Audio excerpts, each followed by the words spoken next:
بسم الله الرحمن الرحيم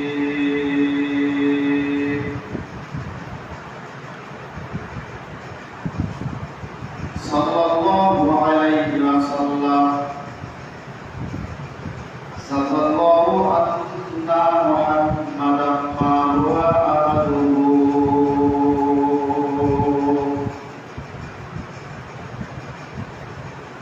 أما بعد فأعوذ بالله من الشيطان الرجيم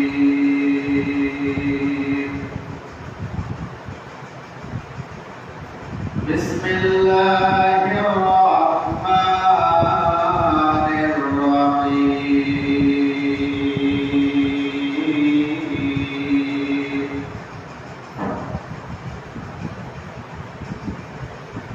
يا أيها الذين آمنوا اتقوا الله وذروا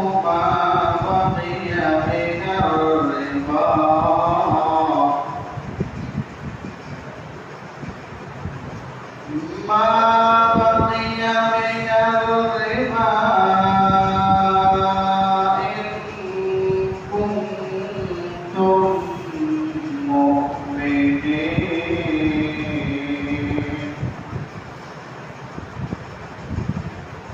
صدقت يا رب العالمين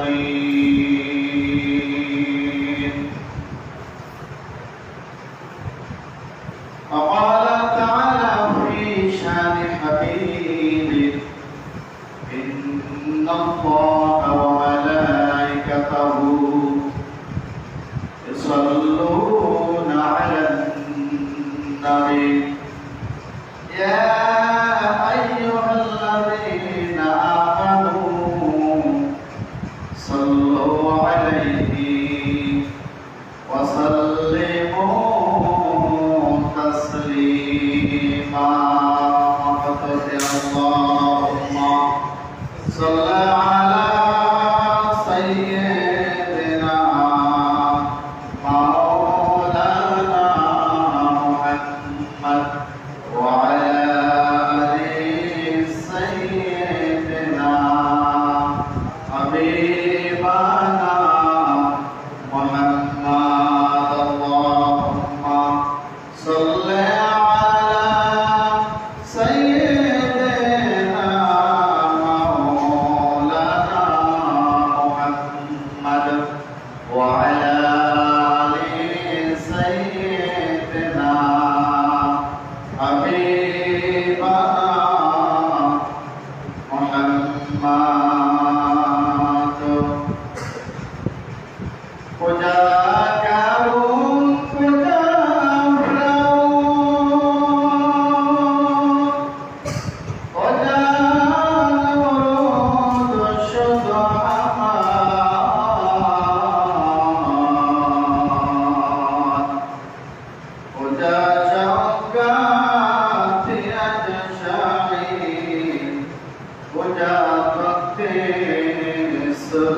سليمان اللهم صل على سيدنا مولانا محمد وعلى آل سيدنا رسولنا محمد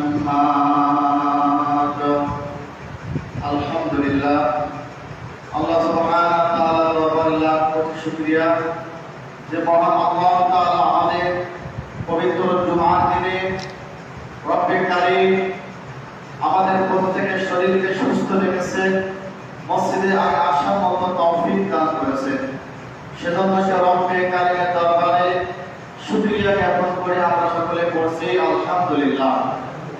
দরুদ ও সালাম বিশ্ব মানবতার মুক্তির দিশারি নবী রহমাতুল লিল আলামিন সাইয়্যিদুল কাওনাইন ফাতিমুন নবীন রাসূল আকরাম সাল্লাল্লাহু আলাইহি ওয়াসাল্লামের প্রতি পবিত্র কোরআনুল কারীমের 2 নম্বর সূরা 278 নম্বর আয়াতে কারিমা তেলাওয়াত করেছি যে আয়াতটি আল্লাহ তাআলা বান্দার জন্য মানা আমল করা, পালন করার জন্য আল্লাহ তাআলা ফরজ করেছে। ঠিক এমন একটি আয়াতে কারিমা তেলাওয়াত করেছে যে আয়াতটি যদি আমরা কেউ অমান্য করি, পৃথিবীর পরিমাণ আমল করলে, ভালো কাজ করলে, ওই পৃথিবীর পরিমাণ ভালো কাজ করার পরেও এই কাজটি পরিত্যাগ না করার কারণে সব আমল আল্লাহ তাআলা বান্দার জন্য বরবাদ করে দেবেন। এই জন্য আজকের আয়াতটি অতীব একটি গুরুত্বপূর্ণ আয়াতে কারিমা। সরল অনুবাদ আল্লাহ তাআলা বলেন, বিসমিল্লাহির রাহমানির রহিম, ইয়া আইয়ুহাল্লাযীনা আমানু তাকুল্লাহা ওয়া তানজুর তাকুল্লাহা ওয়া যারু মা বাকিয়া মিনার রিবা ইন কুনতুম মুমিনিন। আল্লাহ রাব্বুল আলামিন বলেন, হে যারা ঈমান এনেছো, আল্লাহ তাআলা বলেন যারা ঈমান এনেছো, আমানু তাকুল্লাহ, আমি আল্লাহ, আমাকে ভয় করো, আমাকে ভয় করে চলো। আমানু তাকুল্লাহ, আমি আল্লাহ রাব্বুল আলামিনকে যদি ভয় করে চলতে পারো, আমি আল্লাহ তোমাদের ওয়াদা দিলাম, আমি সব ক্ষেত্রে তোমাদের বন্ধু হয়ে যাব। সুবহানাল্লাহ। আল্লাহ তাআলা বলেছেন যদি তোমরা কবি হতে পারো, তাহলে আমি আল্লাহ কথা দিলাম, আমার ওয়াদা, আমি আল্লাহ রাব্বুল আলামিন সুখে দুঃখে দুনিয়া এবং পরকালে, ইহকাল এবং পরকালে আমি আল্লাহ সর্ব অবস্থায় তোমাদের এক নম্বরের সাহায্যকারী হয়ে যাব। আল্লাহ রাব্বুল আলামিন বলেন, ওয়ালা তাহিনু ওয়ালা তাহজানু ওয়া আনতুমুল আ'লাউনা ইন কুনতুম মুমিনিন। আল্লাহু আকবার। জোরে আল্লাহু আকবার। আল্লাহ রাব্বুল আলামিন বলেন, ওয়ালা তাহিনু ওয়ালা তাহজানু, হে দুনিয়ার মুমিন ঈমানদার শোনো, তোমাদের কোনো চিন্তা থাকবে না, তোমাদের কোনো ভয় থাকবে না, তোমাদের খাওয়া, তোমাদের চিকিৎসা, বস্ত্র, বাসস্থান, তোমাদের সব কিছু দরকার, যত অভাব আছে আমি আল্লাহ সব কিছু তোমাদের পূরণ করে দেব, সব কিছু তোমাদের মিটিয়ে দেব। ইন কুনতুম মুমিনিন, যদি তোমরা মুমিন হতে পারো, আমি আল্লাহ তাআলা কথা দিলাম, তোমাদের সব কিছুর দায়িত্ব আমি আল্লাহ নিজে হাতে গ্রহণ করে নেব। সুবহানাল্লাহ। আল্লাহ বলেন, আমানু তাকুল্লাহ, হে মুমিন, আমি আল্লাহ, আমাকে ভয় করে চলো। আমাকে ভয় করে চলতে পারলে তোমাদের কোনো টেনশন থাকবে না, তোমাদের সব দায়িত্ব আমি আল্লাহ নিজে হাতে গ্রহণ করব। সুবহানাল্লাহ। এই আয়াতের মধ্যে আল্লাহ তাআলা ভয়ের কথা বললেন, পরের অংশে বললেন, ওয়া যারু মা বাকিয়া মিনার রিবা, তোমরা ভয় করো অনেক ব্যাপারে, নামাজের ব্যাপারে ভয় করবে, সুদের ব্যাপারে ভয় করবে, ঘুষের ব্যাপারে ভয় করবে, এক কথায় সমস্ত গুনার ব্যাপারে আমি আল্লাহ, আমাকে ভয় করে চলবে। তবে এই আয়াতের পরের অংশ বলছেন, মা বাকিয়া মিনার রিবা, আমি আল্লাহ যে ভয় করে চলবে, তার এক নাম্বার ভয় যদি হয়, সেই কাজটি হলো কোন অবস্থায় সুদের সাথে সম্পৃক্ত থাকা যাবে না। আল্লাহর ভয়, আল্লাহর ভয় সুদের সঙ্গে তার কোনো সম্পর্ক থাকবে না। যার মধ্যে আল্লাহর ভয় আছে, সে কোনোদিন সুদ খাবে না, সুদের সঙ্গে লেনদেন করবে না। আর যার মধ্যে ভয় নাই আল্লাহ, সে নামাজ পড়বে, হজ করবে, যাকাত দেবে, তাহাজ্জুদ পড়বে, সব ভালো কাজ করার পরে সে সুদ খাবে, সুদের সাথে সম্পৃক্ত রাখবে, সুদের সাথে বন্ধুত্ব রাখবে। আল্লাহ তাআলা বলছেন, না, যদি আমার ভয় অন্তরের মধ্যে তোমার থাকে, কোন অবস্থায় সুদের সাথে তুমি সম্পর্ক রাখতে পারবে না। বোঝা গেল? আল্লাহর ভয় হলো, আল্লাহর ভয় সুদ ত্যাগ করতে হবে। সুদের লেনদেন, সুদের ব্যবসা, সুদের বাণিজ্য, সুদের সাথে সর্ব অবস্থায় বয়কট করা। আল্লাহ পাকের ওয়াদা, যদি বয়কট করতে পারো আমি আল্লাহ তোমার সাহায্যকারী দুনিয়ায় হয়ে যাব, পরকালে হয়ে যাব। সুবহানাল্লাহ। আল্লাহ রাব্বুল আলামিন বলেন মা বাকিয়া মিনার রিবা ইন কুনতুম মুমিনিন। আল্লাহ সুবহানাহু ওয়া তাআলা বলেন যদি তোমরা প্রকৃতপক্ষে মুমিন হতে পারো তাহলে তোমাদের কোনদিন সুদের সাথে সম্পর্ক থাকবে না। এবার আমি চিন্তা করি, যদি সুদের সাথে সম্পর্ক আপনার আমার থাকে তাহলে আপনি আমি বুঝবো আমার ইমানের মধ্যে ভিজা আছে, আমি ইমানদার হতে পারি নাই। আমি যতই নামাজ কালাম ভাত দেখা দান শ্রদ্ধা করি না কেন, সুদের সাথে সম্পর্ক থাকার কারণে আমি ইমানদার মুমিন হতে পারিনি, আর আল্লাহ আমার সাহায্যকারী হবে না। আল্লাহ রাব্বুল আলামিন এবার তার হাবিবুল্লাহ এই সুদ সম্পর্কে হাদিস শরীফ বর্ণনা করেছেন। ইমাম বায়ানী, ইমাম মুসলিম হাদিস বর্ণনা করেছেন। তার নবীজি মায়ের নবীজি বলেন একদিন রাতের বেলায় আমি স্বপ্নে দেখি দুইজন মানুষ আমার কাছে হাজির হয়ে গেছে। আমাকে কোথাও নিয়ে গেলেন, যাওয়ার পরে আমাকে একটা বিশাল সমুদ্রের মাঝে আমাকে ছেড়ে দেওয়া হলো। আমি সমুদ্রের কিনারে দাঁড়িয়ে থাকলাম। তার নবী মায়েরকে বলেন আমি শুধু দাঁড়িয়ে থাকলাম না, আমি দেখতেও পেলাম দুইজন মানুষ, একজন ওই সমুদ্রের মাঝখানে দাঁড়িয়ে আছে আর একজন উপরে দাঁড়িয়ে আছে। কিন্তু ঘটনা হলো যে ব্যক্তি উপরে দাঁড়িয়ে আছে তার হাতে একটা বড় পাথর আছে।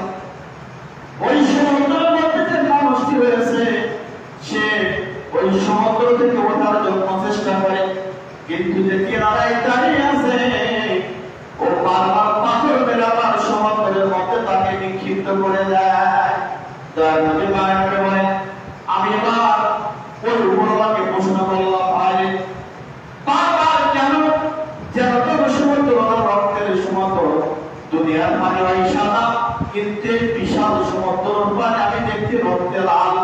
এই রক্তে লালের মধ্যে এই পানির মধ্যে একজন মানুষকে বারবার তুমি পাথর নিক্ষেপ করতো স্যার, ওই উপরে উঠতে দাও নাই, কারণ কি? আল্লাহ নবীর প্রশ্নের জবাবে ওই লোকটি বলল নবী গো, যে ব্যক্তিকে বারবার শাস্তি দেওয়া হচ্ছে এই ব্যক্তি দুনিয়ায় হাজারো ভালো কাজ করেছে কিন্তু সুদের সাথে সম্পর্ক ছাড়তে পারে নাই। যাতে করে তার কোন আমল কাজে লাগেনি হুজুর। এখন তো আল্লাহর ওয়াদা, আল্লাহ তাকে শাস্তি দিতে বলেছে, তার শাস্তি প্রয়োগ করতে বলেছেন। আমি আল্লাহ ফেরেশতা তাকে কিয়ামত পর্যন্ত এভাবে শাস্তি দিতেই থাকবো। আল্লাহ আপনাকে না হুকুম ওয়াদা। তাহলে বুঝে দুনিয়ায় হাজারো ভালো কাজ করার পরেও আল্লাহর কাছে মাপ পায়নি। সুদের সাথে সম্পর্ক থাকার কারণে, দুনিয়াতে সুদ খাওয়ার কারণে আল্লাহ পাক তাকে মাপ করে নাই, আল্লাহ পাকের বন্ধু হতে পারে নাই। আল্লাহ বলেন আমাকে তারা ভয় করবে, দুনিয়াতে তারা সুদের সাথে সম্পর্ক রাখতে পারবে না। তার নবীজি নবীজি সাল্লাল্লাহু আলাইহি ওয়াসাল্লাম এরপর হাদিস বর্ণনা করে লানা রাসূলুল্লাহ সাল্লাল্লাহু আলাইহি ওয়াসাল্লাম আকিলা রিবা মাউকিলাহু। আল্লাহ নবীজি সাল্লাল্লাহু আলাইহি ওয়াসাল্লাম বলেন, ইমাম তিরমিজি হাদিস বর্ণনা করেছেন, সুনান আবু দাউদের মধ্যে হাদিস বর্ণিত হয়েছে। তার নবীজি বলেন যে ব্যক্তি লানা রাসূলুল্লাহ সাল্লাল্লাহু আলাইহি ওয়াসাল্লাম, নবীজি বলেন মাউকিলাহু, যে ওই ব্যক্তি ধ্বংস হয়ে যাবে, লানত প্রাপ্ত হয়েছে। যে ব্যক্তি সুদ খায়, যে ব্যক্তি সুদ খায় মাউকিলাহু ওয়া শাহিদাহু, এবং যে ব্যক্তি সুদের সাক্ষী থাকে, যে ব্যক্তি সুদ খায়, যে ব্যক্তি সুদের সাক্ষ্য খায়, সাক্ষ্য প্রদান করে, ওয়া কাতিবাহু, এবং যে ব্যক্তি সুদের লেখা লেখে, যে ব্যক্তি সুদ খায়, যে ব্যক্তি সুদ দেয়, যে ব্যক্তি সুদের সাক্ষ্য প্রদান করে, যে ব্যক্তি সুদের জন্য লেখাপড়া করে, আল্লাহ নবী বলেন ওরাই চারজন আল্লাহর ধ্বংসে তারা নিপতিত হয়ে যাবে। আমি মনে করতেছি আমি আমি তো সুদে খাই না, আমি তো দেইও না, আমি লিখে দিই, আমার মা পাবে। নবী বলছেন না, ওই ব্যক্তি যে অপরাধী, একটি সেফ তুমি অপরাধী। আমি মনে করতেছি আমি সুদ খাই না, দেইও না, লিখিও না, কিন্তু আমি সাক্ষ্য রয়েছি মধ্যখানে, আমি সাক্ষ্যদাতা। রাসূল বলছেন তাও ছাড়া হবে না। যে সুদ খেয়েছে, যে সুদ দিয়েছে তারা যেমন অপরাধী, যে সাক্ষ্য থাকবে সেও সমপরিমাণ অপরাধী। তাহলে আল্লাহকে যারা ভয় করবে, আল্লাহ বলছেন মা আমাকে মা, সে সুদ খেতে পারবে না, সুদের সাথে সম্পর্ক রাখতে পারবে না, সুদের জন্য লিখতে পারবে না, সুদের জন্য সাহায্যকারী হতে পারবে না, সাক্ষ্যদাতা হতে পারবে না। আল্লাহর ভয় যার মধ্যে থাকবে এগুলো করতে পারবে না। আর যার মধ্যে আল্লাহর ভয় থাকবে না, নামাজ পড়বে, আগের কাজে বসবে, আবার হাসটাকাজ সব করবে, কিন্তু পরে এসে আবার সুদের খাতায় নাম দিয়ে সুদ খাওয়া শুরু করে দেবে। আল্লাহ বলেন তাহলে ইনকুনতুম মুমিনিন, মুমিন হতে পারবে না, কিয়ামত পর্যন্ত মুমিন হতে পারবে না। আল্লাহ সুবহানাহু ওয়া তাআলা পরবর্তী আয়াতের মধ্যে বলেন 2 নম্বর সূরা বাকারা 279 নম্বর আয়াতে রব্বুল কারীম বলেন ফাইল্লাম তাফআলু ফাযানু বিহারবিম মিনাল্লাহ ওয়া রাসূলিহি। আল্লাহ কত কঠিন একটা ভাষা এখানে প্রয়োগ করলেন। পৃথিবীতে মানুষ নামাজ পড়েন নাই, আল্লাহ পাক এক্ষেত্রে ভাষাটা ব্যবহার করেন নাই। মানুষ পৃথিবীতে জুলুম করলেও আল্লাহ ভাষা ব্যবহার করেন নাই। পৃথিবীতে মানুষ শত অপরাধ করার পর এই ভাষা আল্লাহ তাআলা ব্যবহার করেন নাই, যে ভাষাটি আল্লাহ তাআলা সুদের ব্যাপারে, সুদদাতার ব্যাপারে ব্যবহার করলেন।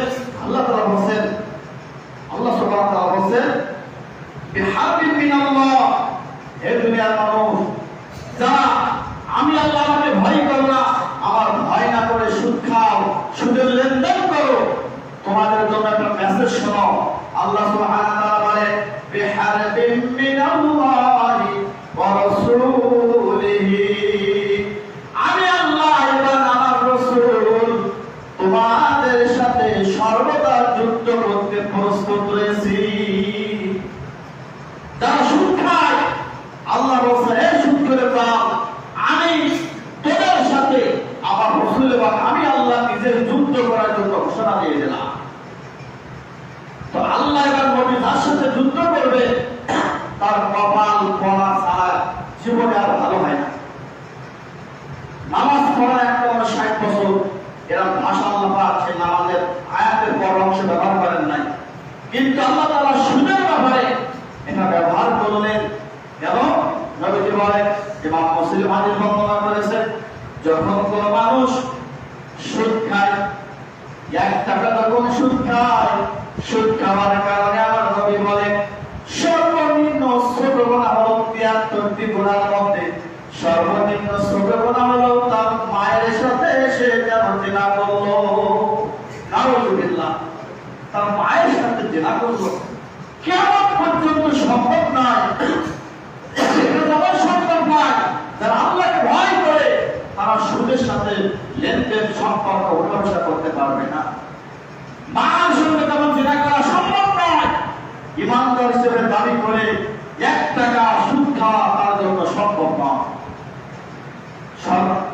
সর্ববড় গুনাহ হলো, আমার আল্লাহ রাব্বুল আলামিন বলেন সবচেয়ে বড় গুনাহ হলো আমি আল্লাহ আমার সাথে আমার নবীর সাথে যুদ্ধ করা।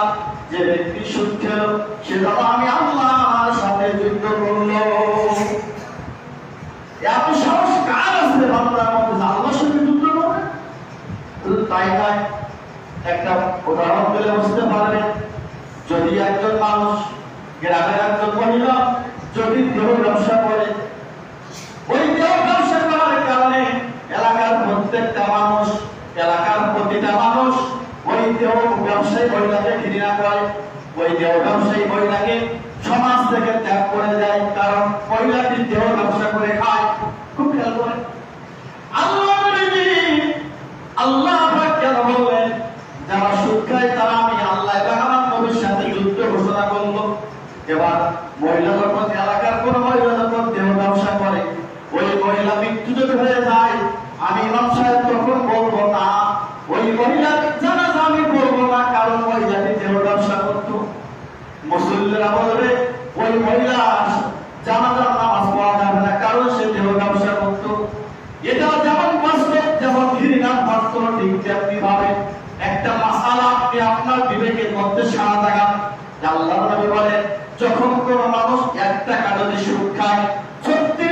জিনা করলে যে গুনাহ হয় ওই গুনাহর মালিক আল্লাহ তার বানিয়ে দেয়। এখন যদি কোনো ব্যক্তি 100 টাকা সুদ খায়, 36 বার গুনাহ করলে যে গুনাহ হবে, জিনা করলে যে গুনাহ হবে, ওই 36 বার গুনাহর মালিক সে হয়ে যাবে। একজন মহিলা 50 বছরে কতবার জিনা করতে পারে হিসাব করে দেখেন।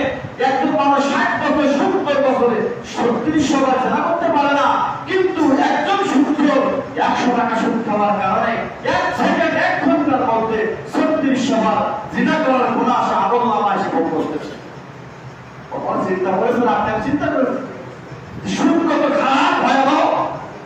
এই যে এখন বর্ষা বন্ধ হয়ে গেছে, আজকে হাদিস শরীফের মধ্যে আছে বললাম আল্লাহ তাআলা বান্দা রহমত তখন ছিনিয়ে নেয় যখন বান্দা আল্লাহর নাফরমানির সেবা ছাড়িয়ে যায়। আজকে এই যে বর্ষা বন্ধ হয়ে গেছে, এটা বান্দার কুকর্মের প্রবৃত্তি ফল। দাঁড়ানোর মায়ের বিমা এবার যদি এই কথা বলে থাকে, যখন কোনো মানুষ কোন মেয়েকে বিবাহ দেবে, তাহলে এলাকার একটা পাত্র ছেলে খুঁজতে আসলো, খুঁজতে খুঁজতে একটা ভালো ছেলে পেয়ে গেল, কিন্তু ওই ছেলের মা হলো কেউ ব্যবসায়ী জিনাকারী। এলাকার প্রত্যেকটা মানুষ রিপোর্ট দেবে না ছেলে ভালো, কিন্তু তার মা দেওয়ার ব্যবসা করে। এলাকার মানুষ সবাই যদি বলে তোমার মেয়েকে ওই ছেলের সাথে বিবাহ দাও, কেউ তখন ওই ছেলেকে মেয়ে দিতে চাবে না, কারণ তার কোনো বাবার কোনো পরিচয় নাই, তার মা দেহ ব্যবসায়ী। এটা যেমন বাস্তব। আল্লাহ নবী বলেন যখন কোন মানুষ 1000 টাকা যদি সুদ খায়, তার আমলনামায় 36,000 জিনার গুনাহ ফেরেশতারা লিখতে থাকে। একটা মানুষ তার জিন্দেগিতে 36,000 জিনা করতে পারে না, কিন্তু 1000 টাকা সুদ করে ওই 36,000 গুনাহ মালিক নিজে হয়ে যায়। তাহলে আপনারা বলছেন যে ব্যক্তি সুদ খাবে, সুদ দেবে, লেনদেন করবে, সহযোগিতা করবে, সে প্রস্তুত থাকুক, আমি আমার নবী আমি তার সাথে যুদ্ধ ঘোষণা করলাম। লাভ নাই, কোনো লাভ হবে না। তাহলে আমরা যেমন ঘৃণা করি এলাকায় দেহ ব্যবসায়ী মহিলাকে, ঘৃণা করি তার সন্তানকে মেয়ে না দেওয়ার জন্য বিবাহের ক্ষেত্রে, ঠিক এলাকার যারা সুদখোর আছে, যারা দুনিয়ার সুদখোর আছে, তার চেয়েও যে ঘৃণার পাত্র সুদখোর, যারা একটা বারের জন্য রাতের বেলায় চিন্তা করে দেখে না যে আমার যে একজন জিনাকারী মহিলা ভালো, কারণ তার চেয়ে আমার গুনার পাপ অনেক বড়। তাহলে আল্লাহ বলছেন আর নবী বলছেন যে ব্যক্তি সুদের সাথে সম্পর্ক রাখবে, ওই বান্দার কোনো আমল আল্লাহর কাছে মঞ্জুর হয় না, কবুল হয় না, কোনো আমল কবুল হয় না। বিশ্বনবী সাল্লাল্লাহু আলাইহি ওয়াসাল্লাম এজন্য বলেন ফাইল্লাম তাফালু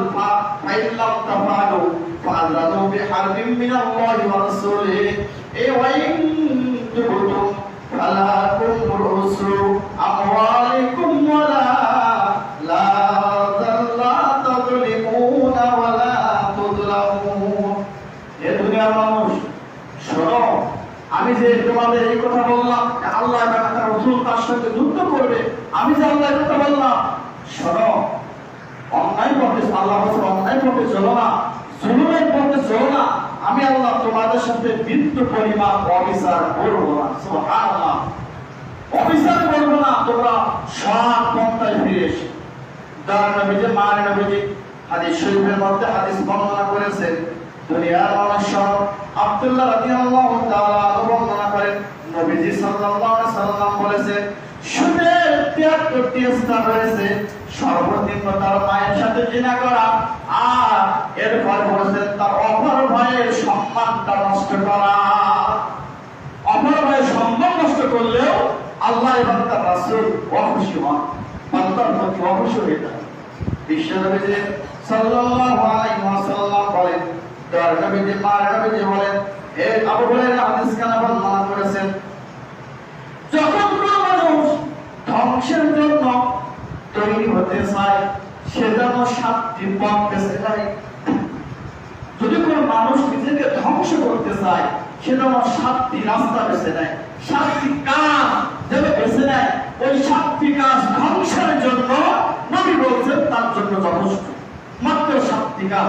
1 নম্বরে আবু হুরায়রা রাদিয়াল্লাহু তাআলা বর্ণনা করেন বিশ্বনবী সাল্লাল্লাহু আলাইহি ওয়াসাল্লাম বলেন, এক নাম্বার কোন মানুষ যদি ধ্বংস হতে চায় সে যেন আল্লাহর সাথে শিরিক করে, আল্লাহর সঙ্গে যদি শিরিক করে তাহলে সে নির্দ্বিধায় একেবারে বেঈমান হয়ে যাবে, ঈমান তার চলে যাবে, ধ্বংস হয়ে যাবে।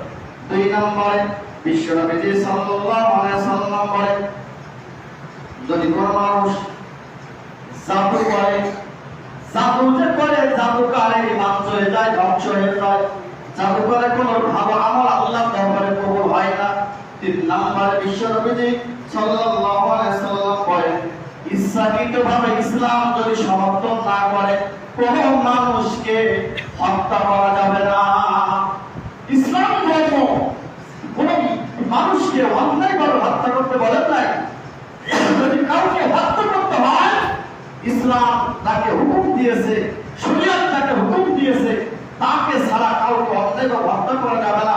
যদি কে হত্যা করে নবী বলছেন তার ঈমান নষ্ট হয়ে যাবে, কোন আমল আল্লাহর দরবারে কবুল হবে না তওবা না করা পর্যন্ত। আল্লাহ রাব্বুল আলামিন পবিত্র কুরআনুল কারীমের মধ্যে বলে, মান কাতালান নাফসা ফাকান্নামা কাতালান নাফসা জামিয়া।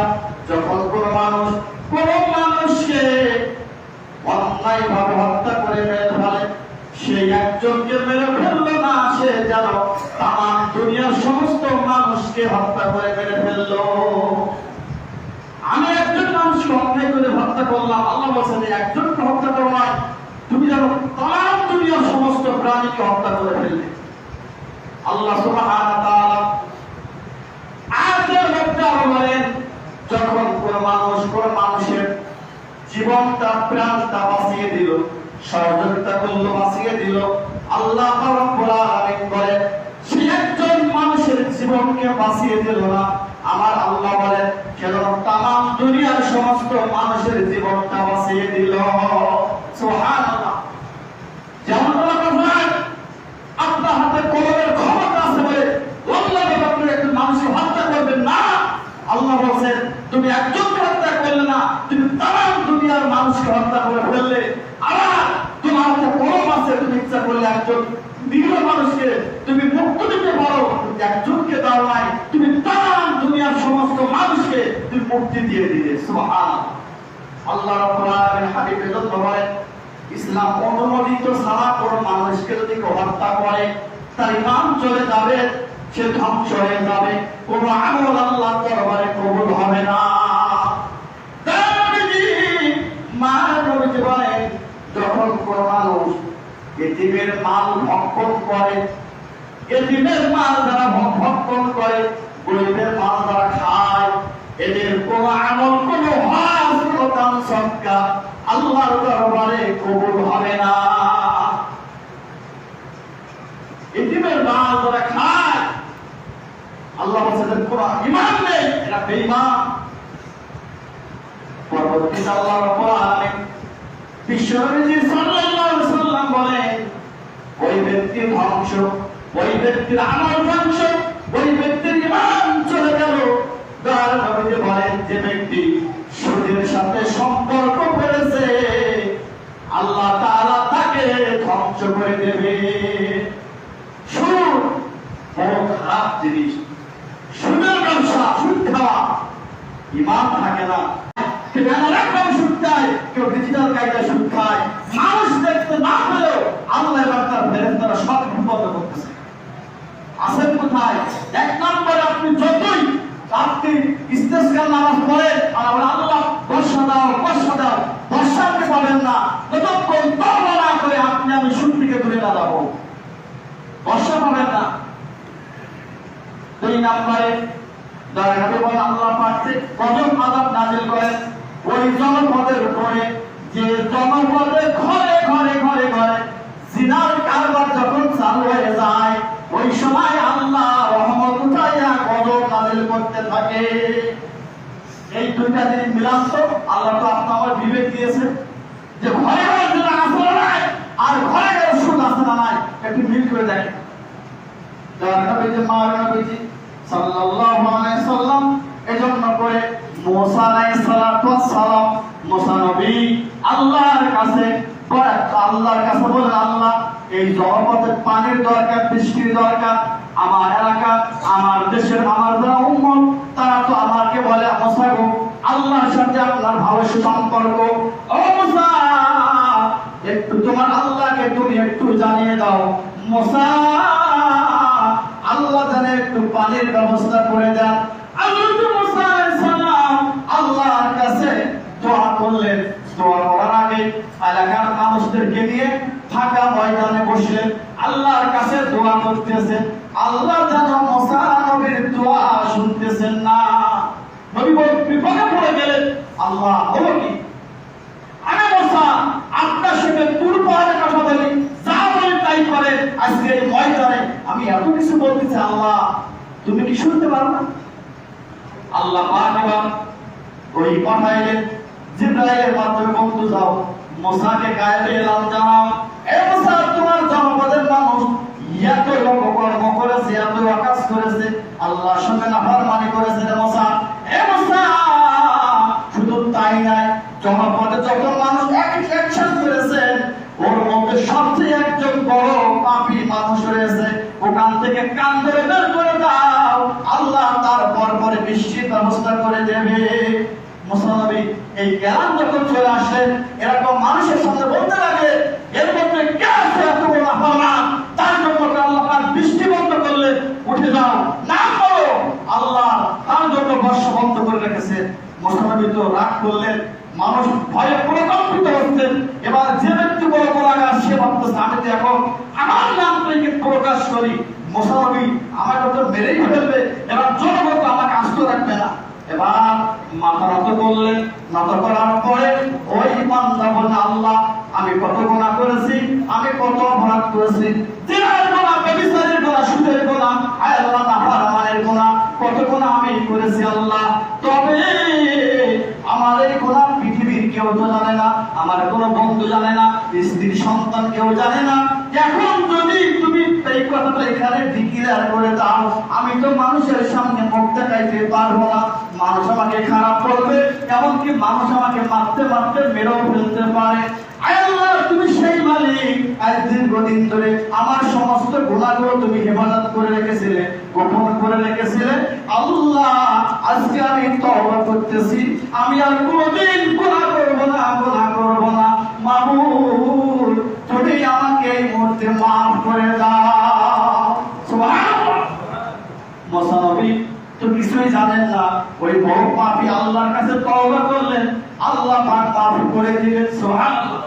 মাফ করার পরে আসমান থেকে হঠাৎ কালো মেঘ জমা হয়ে গেল। সুবহানাল্লাহ। কালো মেঘ জমা হয়ে গেল। আল্লাহ এবার মুসা নবী আল্লাহর কাছে বলে, আল্লাহ এতক্ষণ পর্যন্ত আমি তো গুনাহগারকে বের করতে পারলাম না, কে বড় পাপিষ্ঠ, কে বড় জিনাকার, কে বড় সুদখোর, কে বড় অপরাধী, কিন্তু তার আগে তুমি তো আসমান থেকে পানির ব্যবস্থা করে দিয়েছো। আল্লাহ মুসা যে বড় পাপী ছিল, আমার দুশমন ছিল, এখন এই ময়দানের মধ্যে সবচেয়ে আমার বন্ধু এখন আমার ওলিতে পরিণত হয়েছে। সুবহানাল্লাহ। আল্লাহ নবী মুসা এবার দেখলে আকাশে বের হয়ে গেল। কিছুক্ষণ পরে মুসা নবীর জমিনে আল্লাহ তাআলা বর্ষা বৃষ্টি দিয়ে দিলে। এজন্য যদি আপনি আমি নবীর সম্পর্ক রাখতে চাই, জান্নাতে যেতে চাই, আল্লাহর গজব থেকে যদি আপনি নিরাপদ আশ্রয় চাই, তাহলে গুনাহগুলো ছেড়ে দিতে হবে। 1 নাম্বার সুদ ছাড়তে হবে, 2 নম্বরে জিনা ছাড়তে হবে। ছাড়তে যদি পারি ইস্তেসকার নামাজ পড়া লাগবে না, আল্লাহ না চাওয়াতে আসমান থেকে বান্দা জমিনে ফসলের জন্য পানির ব্যবস্থা করে দেবে। এজন্য আসুন, কথা নয়, আমরা আজকে প্রতিজ্ঞা করি, সারা বাংলাদেশ ইস্তেসকার নামাজ পড়তেছে, বড় আল্লাহ আল্লাহ যেন অপরাধ করতেছেন না, আমাদের গুনাহ সীমা ছাড়িয়ে গেছে। আমরা কতটা গুনাহ করেছি যে আজকে এত টাকার পর আমার আল্লাহ আমাদের কথা কোনো শুনতেছেন না, আমার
সম্মানিত উপস্থিতি, আসসালামু আলাইকুম ওয়া রাহমাতুল্লাহি ওয়া বারাকাতুহু। আমরা গত ঈদের আমাদের যে কালেকশনটা দিয়েছিলাম, এই কালেকশনটা আপনার অতি দ্রুত আমরা বলছিলাম 10 মিনিট মধ্যে আপনার কালেকশনটা দিয়ে দেন। কারণ যেহেতু আমরা ঈদের কাজ করতেছি, আমরা আমাদের মিস্ত্রিরা 2-1 মিনিট হলে আমাদের সাথে খেলা ভাঙতে দেবো। তারপরে মাসিক আগের সময় কাজগুলো আমরা ঈদের কাজটা কোরবানির আগে আমরা শেষ করতে পারবো। যেহেতু রোজা ঈদ প্রায় 15 দিন, 1 মাস হয়ে যাচ্ছে, 20 দিন হলো অতিবাহিত হয়েছে। এই জন্য আমাদের 1 মাস শর্ট নেই। আমরা দ্রুত টাকাগুলো যাদের বলা আছে, যারা বলছিলেন টাকাগুলো দিয়ে দেবেন। আমাদের কি মনে আছে টাকার কথা? আছে তো? নাহলে বললে আমরা লিস্টটা আমরা বলে দেবো। অবশ্যই আপনার টাকাগুলো আগামী জুমায় নিয়ে আসবেন। আর আরেকটা ঘটনা সেটা হলো আগামী জুমায়, আগামী শুক্রবার আমাদের মসজিদের বাগান জায়গার লিস্ট দেওয়া হবে। 3 বছরের জন্য যিনি পাবেন ওনাকে 3 কিস্তিতে টাকাটা পরিশোধ করতে হবে। প্রথম কিস্তি টাকা পরে 1-2 দিন হলে টাকাটা দিতে হবে। দ্বিতীয় কিস্তি 2-3 মাস 1 বছর পরে দিতে হবে। আর তৃতীয় কিস্তিটা তার 1 বছর হলে টাকা পরিশোধ করতে হবে। 3 বছরের জন্য আমরা টাকা দেবো। আপনারা যারা টাকা নিতে ইচ্ছুক আমাদের সাথে যোগাযোগ করবেন। আমাদের সেক্রেটারি সাহেব, কেশিয়ার সাহেব সবার সাথে যোগাযোগ করবেন। আপনারা জুমায় আমাদের ঘরে আপনারা সরাসরি হুজুরের সামনে আমাদের ডাক উপস্থাপন হবে ইনশাআল্লাহ। বুঝতে পেরেছেন তো? বুঝতে পেরেছেন? ঠিক কথা কথা বলেন, আমরা বুঝতে পেরেছেন তো? মানে বুঝতে কিভাবে সভাপতি সাহেব বললো আগামী জুমায়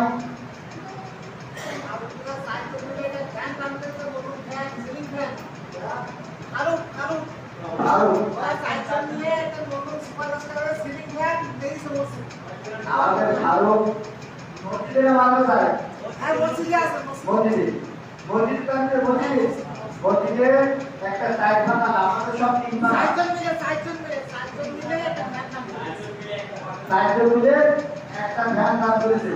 আপনারা সবাই তাদের দোয়া করেন। আমাদের ভালো সব আপনারা 3 জন মিলে 4 জন মিলে একটা ভ্যান দান করে সবাই তাদের মন্দিরের জন্য দোয়া করবেন। আপনারা আগামী জুমায় ভেতরে ঈদের টাকাটা পরিশোধ করার চেষ্টা করবেন। আগামী জুমার ভেতরে খেয়াল রাখবেন।